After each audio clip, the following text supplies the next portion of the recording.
ഇടനിലക്കാരില്ലാതെ നേരിട്ടുള്ള സേവനം. Steel, cement, pipe, sheet തുടങ്ങിയ കെട്ടിട നിർമ്മാണത്തിനാവശ്യമായ എല്ലാവിധ സാധന സാമഗ്രികളും വിലക്കുറവിൽ ലഭിക്കുന്ന വടക്കാഞ്ചേരിയിലെ ഏക സ്ഥാപനം Kochappan sales corporation, Ottupara, Paruthipra. Vadakkanchery railway station മുഖം മിനുക്കുന്നു. അമൃത് ഭാരത് പദ്ധതിയിൽ ഉൾപ്പെടുത്തി 4.6 കോടി രൂപ ചെലവഴിച്ചാണ് നിർമ്മാണ പ്രവർത്തനങ്ങൾ നടക്കുന്നത്. എറണാകുളം ആസ്ഥാനമായി പ്രവർത്തിക്കുന്ന ഔട്ട്ലുക്ക് ഇൻഫ്രാസ്ട്രക്ചർ എന്ന കമ്പനിയാണ് നിർമ്മാണ ചുമതല.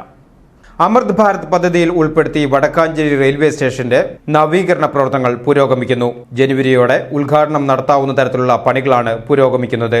4.6 കോടി രൂപ ചെലവിലാണ് ആദ്യഘട്ട വികസന പ്രവർത്തനങ്ങൾ നടക്കുന്നത്. പ്ലാറ്റ്ഫോം ഉയർത്തി ടൈൽ പാകുന്ന പണികളും സ്റ്റേഷന്റെ പ്രവേശന കവാടം നവീകരിക്കുന്ന പ്രവർത്തനങ്ങളുമാണ് ഇപ്പോൾ നടക്കുന്നത്. റെയിൽവേ സ്റ്റേഷന് മുന്നിലെ പഴയ കാർപോർ പൊളിച്ചു നീക്കി പുതിയത് സ്ഥാപിക്കും. നിലവിലുള്ളതിനേക്കാൾ 45 സെന്റിമീറ്റർ ഉയരത്തിലായിരിക്കും പുതിയ പോർച്ച്. വാഹനത്തിലെത്തുന്ന യാത്രക്കാർക്ക് പോർച്ചിൽ പ്രവേശിച്ച് യാത്രക്കാരെ ഇറക്കി മറ്റൊരു വഴിയിലൂടെ ഇറങ്ങിപ്പോകാവുന്ന തരത്തിലാണ് പുതിയ ക്രമീകരണം.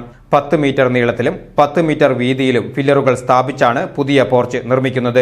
ടിക്കറ്റ് കൗണ്ടറും നവീകരിക്കും. ഭിന്നശേഷിക്കാർക്കും മുതിർന്നവർക്കും സൗകര്യപ്രദമായ രീതിയിലായിരിക്കും കൗണ്ടർ. ശുചിമുറി ബ്ലോക്ക്, വിശ്രമ മുറി, ടിക്കറ്റ് കൗണ്ടർ, സ്റ്റേഷൻ ഓഫീസ് മുറികളുടെ നവീകരണം എന്നിവയുടെ നിർമ്മാണവും നടക്കുന്നുണ്ട്.